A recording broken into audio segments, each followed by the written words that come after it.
कर्ज को दो धारी तलवार समझा जाता है। ये वह टूल जहां आपको बहुत अमीर बना सकता है, वहीं ये आपको रातों रात कंगाल भी कर सकता है। इस वीडियो में हम आपको दिखाएंगे कि अमीर लोग किस तरह कर्ज को ज्यादा से ज्यादा पैसा कमाने के लिए इस्तेमाल करते हैं और किस तरह कर्ज आपके ख्वाबों के हसूल के लिए एक ताकतवर कुव्वत बन सकता है। नंबर 1, अमीर लोग एम्पायर्स बनाते हैं। कर्ज की कहानी नई नहीं है, ये माजी में 1800 की दहाई तक जाती है, जब रॉकफेलर ने आज के डॉलर के लिहाज से 400 बिलियन डॉलर का एक कारोबार खड़ा किया। रॉकफेलर अमीर घराने में पैदा नहीं हुआ था, एक किसान का बेटा और हाई स्कूल ड्रॉप आउट अब तक का सबसे अमीर तरीन अमरीकी बन गया। जेफ बेजोस, बिल गेट्स और इलॉन मस्क की मजमूई दौलत से भी ज्यादा अमीर। रॉकफेलर स्कूल में कभी भी अच्छा स्टूडेंट नहीं था, क्योंकि स्कूल पैसे के बारे में कुछ भी नहीं सिखाते। ताहम जब रॉकफेलर को असिस्टेंट बुक कीपर की नौकरी मिली तो उसे कारोबारी दुनिया के सीक्रेट्स जानने का मौका मिला। वो जान गया कि अगर उसके पास थोड़ी सी रकम हो तो वो उससे बेपनाह दौलत पैदा कर सकता है। चुनाचे उसने एक छोटा सा ज़राई अजनास की तिजारत का कारोबार शुरू किया। अपने वालिद से महज $1000 का कर्ज लिया, जो उसका पहला कर्ज था, लेकिन उस कर्ज ने उसे कारोबारी दुनिया में मजबूत कदम जमाने का मौका फराहम किया। 2 सालों में वो $17000 का मुनाफा कमा रहा था। इस दौरान तेल की सनत पर उरूज आ रहा था। मिट्टी के तेल के लिए एक मार्केट मौजूद थी, लेकिन कोयले के जरिए मिट्टी का तेल निकालना बहुत मुश्किल था और जखीरा करने के लिए बैरल की कीमतें बहुत ज्यादा थीं। इसलिए रॉकफेलर ने कोयले की बजाय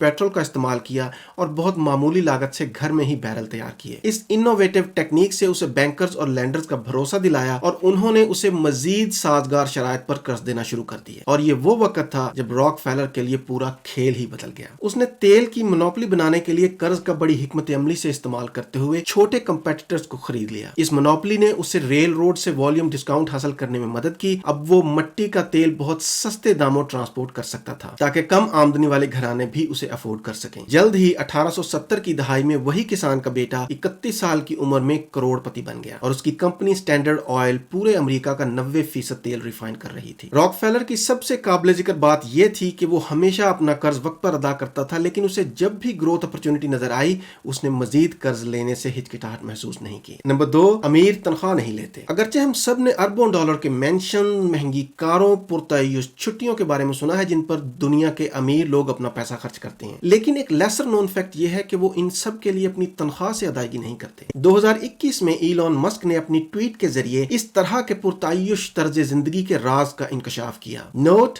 आई do not take cash salaries और bonus from anywhere, I only have stock, thus the only way for me to pay taxes personally is to sell stock। जहां एक कैजुअल ट्विटर यूजर इस तरह के ट्वीट्स को आसानी से नीचे स्क्रॉल कर देता है, वहां कुछ लोग जानते हैं कि बिटवीन द लाइंस कैसे पढ़ना है। इलॉन मस्क तनख्वाह नहीं लेता, लेकिन वो टेस्ला के अरबों डॉलर के स्टॉक का मालिक है। वो इसे भी फरोख्त नहीं करता और उसके बावजूद एक पुरतायुश जिंदगी गुजारता है। राज ये है कि वो स्टॉक के अगेंस्ट रकम उधार लेता है और उस कर्ज से जिंदगी गुजारता है। कर्ज उसे दोहरा फायदा पहुंचाता है। सबसे पहले ये कि उसे टैक्स नहीं अदा करना पड़ता। कर्ज क्योंकि एक उधार ली गई रकम है, इसलिए उस पर कोई टैक्स नहीं लगता। हालांकि पैसा उसके बैंक अकाउंट में मौजूद है, जिससे वो अपनी मर्जी से जहां चाहे खर्च कर सकता है। दूसरा, वो अपना टेस्ला स्टॉक नहीं बेचता, क्योंकि उसे बेचने से कैपिटल गेन टैक्स लग जाएगा। वो कर्ज हासिल करने के लिए स्टॉक को जमानत के तौर पर इस्तेमाल करता है। कुछ लोग उसे क्रेडिट की सदाबहार लाइन भी कहते हैं। लिहाजा फर्ज करें कि अगर उसे 6% पर कर्ज मिलता है, तो उसे सिर्फ इस बात को यकीनी बनाने की जरूरत है कि टेस्ला की ग्रोथ कम से कम 6% हो। जब उसे इस कर्ज को अदा करने की जरूरत होती है, तो वो उसी स्टॉक के अगेंस्ट दूसरा कर्ज लेता है और पहले कर्ज को अदा कर देता है। ये सिलसिला जारी रहता है और मस्क वो जिंदगी गुजारता है जिसका हम सिर्फ ख्वाब ही देख सकते हैं। नंबर 3, अमीरों को रियल एस्टेट से बहुत मोहब्बत है। जहां आम आदमी एक घर की मॉर्गेज अदा करने के बारे में सोच भी नहीं सकता, वहां अमीरों ने दुनिया भर में मुतअद्दिद मकानात खरीदने के लिए कर्ज लिया है। और हैरान कुन बात यह है कि वो खुद उन घरों में नहीं रहते। हकीकत में एक और हैरत की बात यह है कि अरबों की दौलत होने के बावजूद ये सिर्फ लाखों डॉलर की जायदादें खरीदने के लिए रकम उधार लेते हैं। यहाँ तक कि इलॉन मस्क ने 2018 में कैलिफोर्निया में 5 मकानात खरीदने के लिए $61 मिलियन उधार लिए। हालांकि वो यकमुश्त अदायगी करके भी इन घरों को खरीद सकता था। लेकिन इस पूरे प्रोसेस में एक एवरेज आदमी क्या मिस कर रहा है? आम लोग सिर्फ उस वक्त रकम उधार लेते हैं जब उन्हें कोई चीज खरीदने की जरूरत होती है जो वो अफोर्ड नहीं कर सकते। ताहम अमीर उस वक्त भी कर्ज लेते हैं जब वो अपफ्रंट रकम अदा करने की इस्तिताअत रखते हों। इसके पीछे सबसे बड़ी वजह यह है कि कर्ज का मतलब है जीरो टैक्सेस। आइए रियल एस्टेट की गेम को समझने की कोशिश करते हैं। फर्ज करें कि आपको $1 मिलियन की जायदाद मिलती है। आप बैंक से 80% कर्ज लेते हैं और 20% सरमायाकारों से उठाते हैं।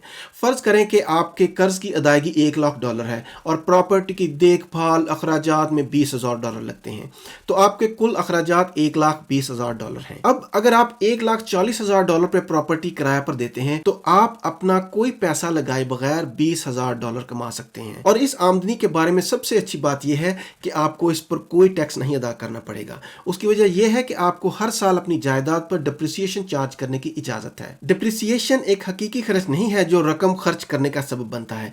ये एक फर्जी जायदाद की वेयर एंड टेयर है जो आपको कानूनी तौर पर आमदनी से माइनस करने की इजाजत है। यहां तक कि हमारी मिसाल में भी आप प्रॉपर्टी को इंडस्ट्री स्टैंडर्ड डिप्रिसिएशन रेट से डिप्रिशिएट कर सकते हैं। Most common real estate depreciation की शरह 1/39 है, जो कि हर साल $25,641 के बराबर है। 1 मिलियन डिवाइडेड बाय 39। चूंकि डिप्रिसिएशन आपकी $20,000 की आमदनी से ज्यादा है, लिहाजा आप -$5,641 का टैक्स लॉस जाहिर करेंगे। हालांकि अब भी आपके बैंक अकाउंट में $20,000 मौजूद हैं, जिसे आप अपनी मर्जी से जहां चाहे खर्च कर सकते हैं। नंबर 4, अमीर लोग चीजों को मिक्स अप नहीं करते।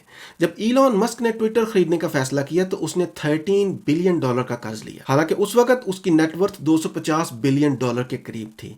ये एवरेज लोगों के लिए मुतजाद दिखाई देता है, क्योंकि जब आपके पास $250 बिलियन हो तो आप यकीनन उसमें से $13 बिलियन निकाल सकते हैं। ताहम इस डील के लिए पैसा उधार लेने में बहुत सोच विचार की गई। इस तरह के सौदों को लेवरेज्ड बाई आउट या एलबीओ के नाम से जाना जाता है। एलबीओ में उधार ली गई रकम खरीदी जाने वाले कंपनी के एसेट्स के अगेंस्ट सिक्योर की जाती है, जो इस केस में ट्विटर था। लिहाजा लैंडर्स इस उम्मीद पर कर्ज देते हैं कि खरीदी जाने वाली कंपनी मुनाफा बख्श होगी, इसके मुस्तकबिल का कैश फ्लो कर्ज अदा कर देगा। मस्क ने ट्विटर को सिर्फ इसलिए हासिल नहीं किया कि उसने उसे एक मुनाफा बख्श कारोबार के तौर पर देखा है, बल्कि उसका मकसद सोशल तब्दीली लाने और फ्री स्पीच को महफूज बनाना था। लेकिन उसका मतलब यह भी है कि मस्क को ट्विटर के मुनाफा बख्श होने पर शकूक व शुबहात थे। लिहाजा ऐसी सूरत में एलबीओ और भी फायदेमंद हो जाता है। अगर ट्विटर पैसा कमाता है तो इलॉन मस्क को उसका एक बड़ा हिस्सा मिलेगा। तहम अगर ट्विटर फेल हो जाता है तो इलॉन मस्क का रिस्क उसकी इक्विटी तक महदूद रहेगा। लैंडर्स इलॉन मस्क से जाती तौर पर कर्ज अदा करने के लिए नहीं कह सकते,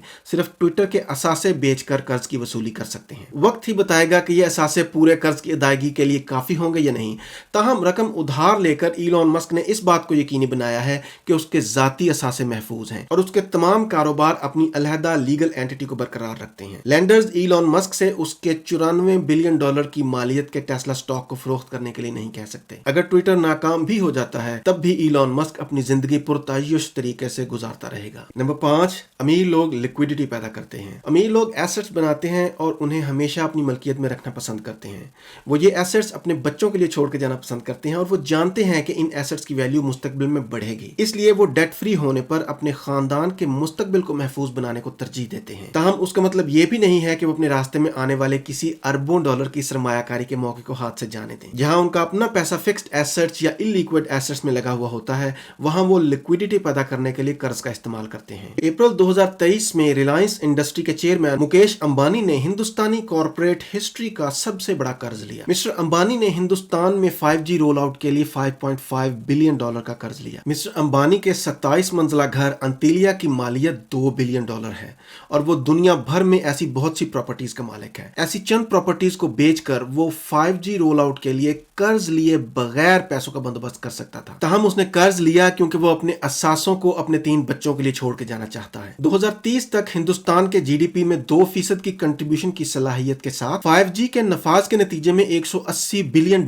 तक की इक्तिसादी तरक्की हो सकती है और ये टेलीकॉम जायंट मिस्टर अंबानी से बेहतर कोई नहीं जानता। लिहाजा लिक्विडिटी की कमी की वजह से ऐसे मौके को तर्क कर देना ऐसा फैसला नहीं है जिसे आप अंबानी से तवक्को कर सकते हैं। वो इससे तरजीह देगा कि अभी पैसे उधार ले और मुस्तकबिल में 5G मुनाफे से कर्ज की अदायगी करे, बजाय इसके कि बैठकर दूसरी टेलीकॉम कंपनियों को उसके मार्केट शेयर को खाता हुआ देखे। नंबर 6, अमीर लोग अपने कर्ज को इन्फ्लेट करते हैं। 2012 में जब मार्क जुकरबर्ग ने एक घर की मॉर्गेज ली तो ये उसे 1.05% इंटरेस्ट रेट पर मिली, जबकि उस वक्त एवरेज इंटरेस्ट रेट तकरीबन 2.76% था। अगर आप इस सोच में पड़ गए हैं कि जुकरबर्ग को ये डिस्काउंटेड इंटरेस्ट क्यों मिला, तो आपको ये मालूम होना चाहिए कि उस वक्त जुकरबर्ग की नेटवर्थ $15.6 बिलियन थी और बैंक्स को इस बात पर कोई शक नहीं था कि उन्हें उनका पैसा वापस मिल जाएगा। इसलिए जुकरबर्ग को कर्ज देने में कम रिस्क की वजह से बैंकर्स ने इंटरेस्ट रेट को कम रखा। ये एक वेल नोन फैक्ट है कि आपकी नेटवर्थ या क्रेडिट स्कोर जितना ज्यादा होगा, आपके लिए सूद की शरह उतनी ही कम होगी। ताहम बहुत से लोग ये देखने में नाकाम रहते हैं कि जुकरबर्ग ने इस डील से वाकई हासिल क्या किया। सबसे पहले वो फौरी तौर पर उस घर में शिफ्ट हो गया जिसे वो पसंद करता था, और जब तक उसका दिल नहीं भरता